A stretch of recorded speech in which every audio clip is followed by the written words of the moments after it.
सुना येते घरा आजचा 10 जुलैचा भाग आपण पाहणार आहोत प्रेक्षकांनो. पण त्याआधी खरं तर मला तुम्हाला सॉरी म्हणायचं होतं, कारण कालचा रिव्ह्यू मी तुम्हाला देऊ शकले नव्हते. माझी तब्येत ठीक नव्हती, त्यामुळे रिव्ह्यू नाही देता आला. पण आजपासून तुम्हाला रेग्युलर रिव्ह्यू मिळत जातील. बघूयात आजचा 10 जुलैचा भाग. माधव दारूच्या नशेत धूत असतो. रस्त्याने चालताना त्याचा तोलही त्याला आवरता येत नाही. त्याने इतकी दारू प्यायलेली असते की शिवनाचे सगळे संस्कार, सगळे नियम त्याने धाब्यावर बसवलेले असतात. आणि नेमकं त्याच्यावरची नजर पडते भास्कर आणि पद्माची. भास्कर पद्मा दोघेही गाडीतून येताना अचानक भास्कर दूरवर गाडी थांबवतो. त्यांना कळून चुकतं की समोर असणारा माधवच आहे. भास्कर पद्माला विचारतो की तायडे, चढवू का याच्या अंगावर गाडी? या कानाचं त्या कानाला बी कळणार नाही. आणि तो इतकं फास्ट गाडी घेतो, पण तो माधवचा ॲक्सिलेट करत नाही. त्याच्या जवळ जाऊन तो गाडी अचानक थांबवतो. भास्कर पद्मा दोघेही गाडीतून खाली उतरतात, माधवकडे येतात. पण माधव दारू पितोय, चक्क तो दारू पितोय. त्या दोघांनाही असा काही जबरदस्त धक्का बसतो ना. पण शेवटी ते शिवनाथचे दुश्मनच आहेत. त्यांना आनंदाच्या उकळ्या तर फुटणारच. पद्मा मुद्दामच माधवला विचारते की अरे काय रे माधव, तू चक्क दारू पितोयस? अरे तू तर त्या शिवनाथचा मोठा मुलगा नव्ह, नाकासमोर सरळ चालणारा. माधव दारूच्या नशेत बोलतो, नाकासमोर सरळ चालायचं तर नाक कवा फुटल काही बी कळत नाही. आणि त्याची शिक्षा मला आज मिळाली, भोगतोय मी ती. दारूच्या नशेत असलेला माधव पद्मा भास्कर दोघांना सगळं काही सांगून मोकळा होतो. त्याला आता स्वतःचं भानच राहिलेलं नसतं. समोर कोण आहे याचं थोडीच राहणार आहे. मग तो त्यांना सांगून टाकतो की माझं मधुरावर प्रेम आहे. आमच्या त्या गोडाऊनमध्ये काम करणारी पद्मा म्हणते की हां हां कळलं. मग पुढे? माधव वचकतो की पुढं काय होणार आहे? त्या राघवनं आपासने वचन देऊन टाकलं नवं. पद्मा क्युरिओसिटीने विचारते की वचन? कसले वचन? माधव सांगतो की की कुणी बी माझा पोरगा प्रेमात पडून लगीन करणार नाही. आणि त्यानं दिलं. अरे पण आमची गोची झाली ना, त्याचं काय? पद्मा माधवसाठी वाईट वाटल्याचं नाटक करते की लईच वाईट झालं र भास्कर. भास्कर मुद्दाम म्हणतो की होय की ताई, अगं या दोघांचं बी नावं बी कसे मेड फॉर इच अदर होते की माधव मधुरा. व्हायला पाहिजे होतं यांचं लगीन. माधव पण म्हणतो की हो, आमचं लगीन व्हायला पाहिजे होतं. पद्मा मुद्दामच माधवच्या मनात शिवनाथबद्दल बीज पेरण्याचा प्रयत्न करते. त्याच्यासमोर ती म्हणते की कसं आहे ना माधव, अरे स्वतःचा अहंकार ह्या दुसऱ्याला बी खड्ड्यात पाडू शकतोय बरं का. अरे नाही म्हणजे वयात आलेल्या पोराचं भलं बघायचं की आपला माज कुरवाळत बसायचा. मुद्दामच भास्कर अपमानित करतो की अगं तायडे, अगं ज्याला स्वतःचा बाप माहीत नसेल तो बाप कसला असेल आणि तो काय आपल्या पोराचं भलं बघणार आहे. पद्मा मुद्दाम माधवला सल्ला देते की बाळा माधव, आज घरला गेल्यानंतर या इशियाचा जाऊन तुकडा पाडायचा. माधव विचारतो की तुकडा पाडायचा मुजी? त्यावर पद्मा सांगते की अरे अरे मुजी, हे आयुष्य तुझं स्वतःचं आहे ना व. तो छाती ठोकपणे सांगतो की हां माझं आयुष्य आहे. पद्मा त्याला सांगते की अरे मग तुझ्या आयुष्याचे निर्णय तू घेणार असं जाऊन सांगायचं. कळलं की अजून समजावून सांगू? माधव म्हणतो की नाही नाही नाही, त्याची काय गरजच नाही. पद्मा सांगते की मग जा घरी भांड बापाशी.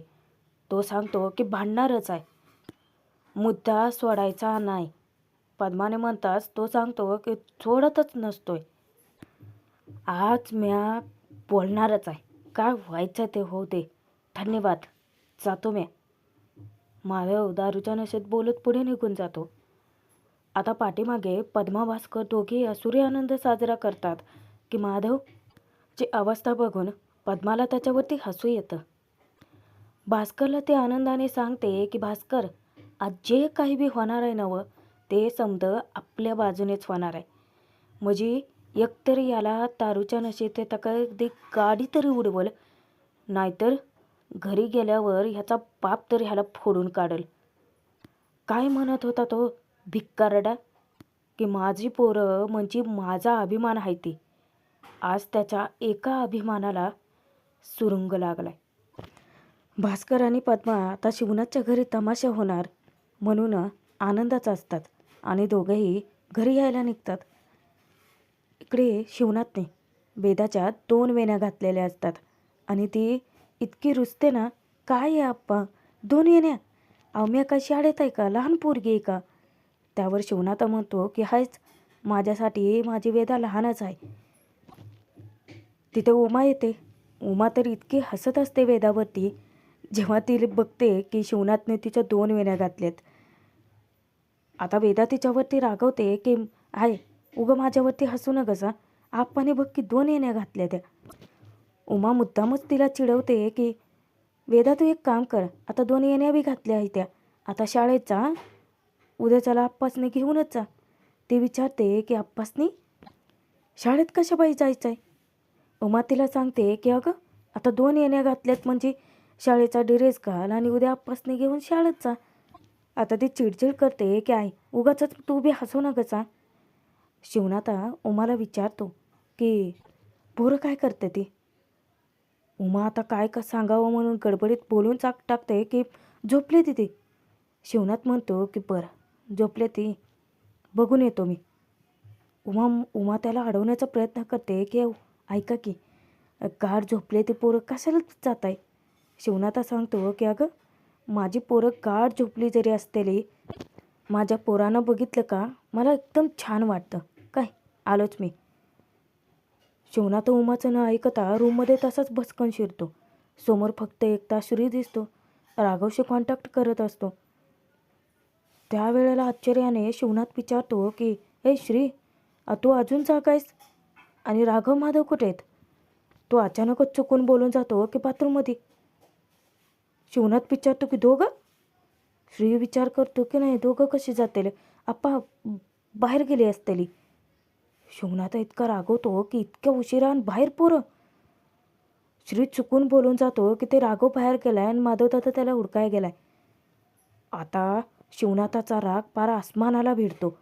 तो इतका चिडतो की वाटलंच होतं मारा, हे पोरगं ना कुणाला सुखानं जगूच देणार नाही. आता श्री चुकीचं बोलून गेला उलटं. आता माधव बाहेर गेलाय आणि राघव त्याला शोधायला गेलाय, हे बोलायचं चुकून तो उलटा बोलला. उमा तर डोक्यालाच हात लावते, तिचे धाबेदार आणतात, कारण ती शिवनाथसोबत खोटं बोलली होती ना. शिवनाथ चिडतो की इतक्या उशिरा याची बाहेर काय काम आहेत. तो माधव बिचारा कुठं कुठं शोधत असेल त्याला, ह्या राघवला येऊच दे घरी, असं फोडून काढतो की नाही त्याला. रातच्याला बाहेर हिंडतंय. जाताना तो उमाकडे रागाने पाहतो की पोरं झोपलेत होय. उमाला काय बोलावं सुचत नाही. शिवनाथा तिच्यावरती पण रागवून निघून जातो. आता तिकडे अन्विता फोनवरती रोशनशी गप्पा मारत असते. तेव्हा माई तिथे येतात. माई मुद्दामच म्हणतात की काय ग, कुणाशी गुलूगुलू गप्पा मारत होती. अन्विता म्हणते की आज्जे कुणाशी बी बोलत नव्हते मी. माई म्हणतात की अगं पण मी बघितलं की तुला, तू कुणाशी तरी फोनवर बोलत होती, सांग की कोण आहे ते. इतक्यात छाया येते. ती म्हणते की अन्वे काय गप्पा मारताय ग आजीन तू, मला बी घ्या की तुमच्यात. त्यावर माई मुद्दा म्हणतात की अगं म्या ना आपल्या अन्वितासाठी एक छानसा पोरगा शोधलाय. त्यावर छाया म्हणते की असं होय, माझे बी बघण्यात एक पोरगा आहे. आता अन्वितासाठी मुलगा शोधणार याच्यावरून दोघींमध्येच वाद चालू होतो की. माई सांगतात की म्या जो पोरगा शोधलाय ना हिच्यासाठी तो लाखात एक आहे. छाया म्हणते की तो लाखात एक असेल, पण म्या शोधलेला 10 लाखात एक आहे. त्यावर माई म्हणतात की असं म्या शोधलेला पोरगा जगात शोधून बी नाही सापडणार. त्यावर छाया म्हणते की आणि म्या बघितलेला अस्सल सोनं आहे सोनं. सोनं माहिती नव्हं, सोन्याचे भाव आसमानाला भिडलेत, त्याची किंमतच काढता येणार नाही. त्यावर माई म्हणतात की म्या शोधलेला पोरगा अस्सल हिरा आहे हिरा.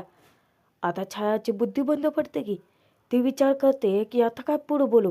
हिरा अन्विता त्या दोघींनाही ओरडते की मम्मी तू गप्प बसा, अजिबात माझ्या लग्नाबिग्नात काय बघायचं नाही, मी लगीनच करणार नाही. त्यावर माई हसत म्हणतात की बघ छाय, तू शोधलेला पोरगा अन्विताला आवडलाच नाही. अन्विता माईंना पण ओरडते की आजचे उगाचच असतं काहीतरी खूळ डोक्यात घेऊ नको आणि चिडून निघूनच जाते. माई छायाला ठणकावून सांगून जातात की या घरात बघ, म्या जो पोरगा शोधणार आहे नवं तोच अन्वितासाठी लाखात एक आहे आणि त्याचं लगीन आपल्या अन्वितासोबतच होणार आहे. त्यावर आता छाया विचार करते की असला कंचा पोरगा शोधला याने. तिकडे राघव बंटी मामासोबत माधवपर्यंत पोहोचतो, पण ज्या वेळेला तो माधवला दारूच्या नशेत धूत असलेलं बघतो त्यावेळेला राघव आणि मामाच्या काळजाचा ठोकाच चुकतो. त्यांच्या पायाखालची जमीन हादरते. प्रचंड मोठा धक्का बसलेला असतो त्यांना. राघव आणि मामा दोघेही पटकन गाडीच्या खालती उतरतात. राघव तिथे माधवच्या हातातली दारूची बाटली फेकून फोडून देतो. माधवला तो जाब विचारतो की अरे दादा काय करायला लागलास, तू आण दारू, अरे आप्पासनी कळलं तर. त्यावर माधव म्हणतो की कळलं तर कळलं, घाबरतो काय मी त्यांना, आज म्या जाऊन तुकडा पाडणारच आहे, तुकडा पाडायचा आहे मला. आता त्याला स्वतःचा तोलही आवरता येत नसतो. त्यात राघव त्याला सावरतो कसं तरी. तो सांगतो की आज काय व्हायचं ते होऊन जाऊ दे, आज फाडणार आहे म्या. बंटी मामा घाबरून विचारतो की आज सांगतोय की करणार आहे. त्यावर ना राघव त्याला ओरडतो की मामा अरे थांब रे तू जरा. त्यावर माधव मोठ्यानं ओरडत असतो दारूच्या नशेत की अरे थांबायची वेळच नाही आहे की ही, अरे थांबूच शकत नाही आहे ना. मधुरा फक्त माझी आहे, माझा आणि मधुराचंच लगीन होणार आहे. माधव वेड्स मधुरा, माधव मधुरा शुभ विवाह. तो दारूच्या नशेत ना इतका पडपडत असतो की राघवला आता टेन्शन येतं काय करावं आणि आपणच्या समोर कसं घेऊन जायचं याला.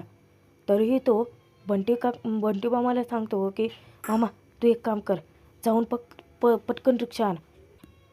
माधव दारूच्या नशेत मोठ्याने माझं प्रेम जिंदाबाद म्हणून असला ओरडत असतो ना की राघवला तो आवरत नाही.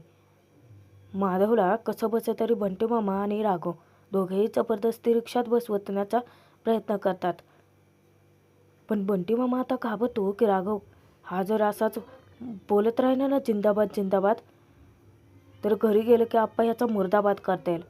त्यावर तो पुन्हा बडबडायला लागतो की माधव मुर्दाबाद, आप्पा मुर्दाबाद, आप्पाशनी मला बोलायचं आहे. राघव त्याला तसंच जबरदस्ती रिक्षात कोंबतो आणि त्याला घेऊन येतात. तोपर्यंत शिवनाथने अख्खं घर डोक्यावर घेतलेलं असतं. बाहेर अंगणात तो राघवच्या येण्याची वाट बघत असतो. उमा शिवनाथाशी बोलण्याचा प्रयत्न करते, पण शिवनाथा तिला बोलूच देत नाही. इतक्यात पद्मा आणि भास्कर घरी परतलेली असतात. तेव्हा रुद्र पण बाहेर येतो. पद्मा भास्कर मुद्दाम शिवनाथच्या घराच्या समोर उभं राहते ती आणि त्यांना डिवचण्याचा प्रयत्न करते ती.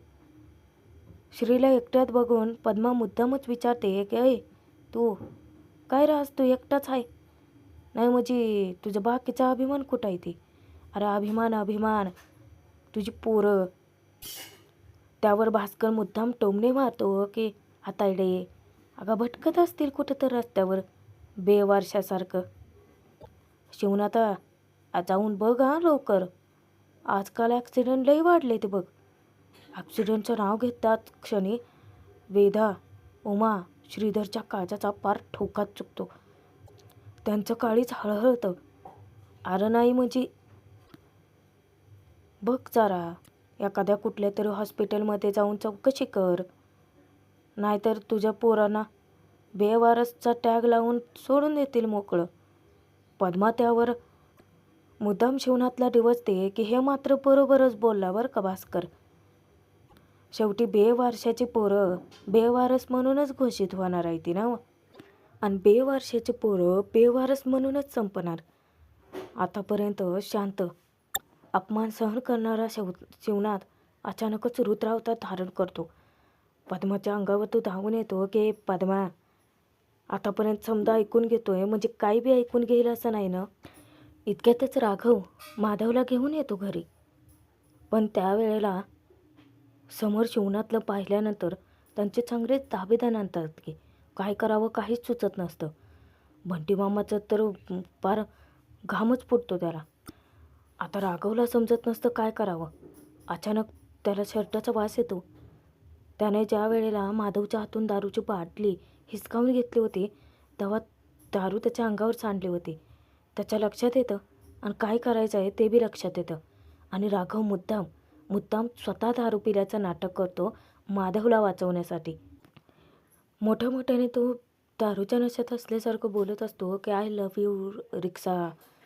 आम्ही रिक्षा कशापायी म्हणतो तुला, कारण आम्ही रिस्क घेतो म्हणून नवं.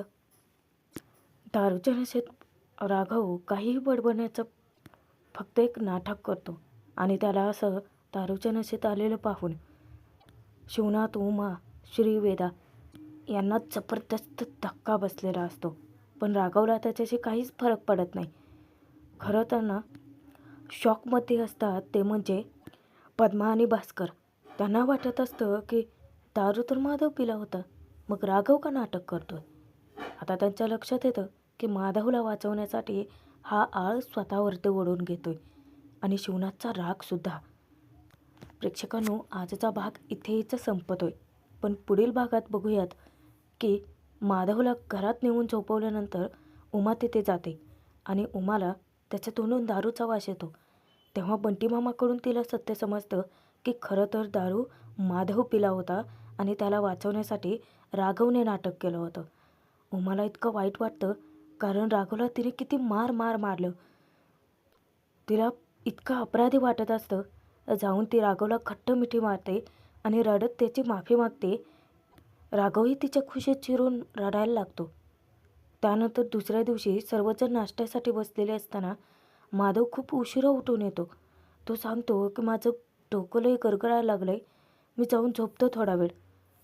वेदा विचारते की अरे दादा, दारू तर ह्यो पिला होता ना, मग तुझं डोकं कसं गरगरायला लागलं. आता खरी दारू तर माधव पिला होता हे सत्य शिवनाथ समोर येईल का. आणि आलं तर राघवने त्याच्यासाठी इतका मोठा त्याग केला, शिवनाथ उमाचा इतका मार खाल्ला, हे कळल्यानंतर शिवनाथ काय करेल पाहणं तितकंच मनोरंजक ठरेल. प्रेक्षकांनो, बघत राहा सुना येते घरा मालिकेचे सर्व एपिसोड आपल्या चॅनलवरती.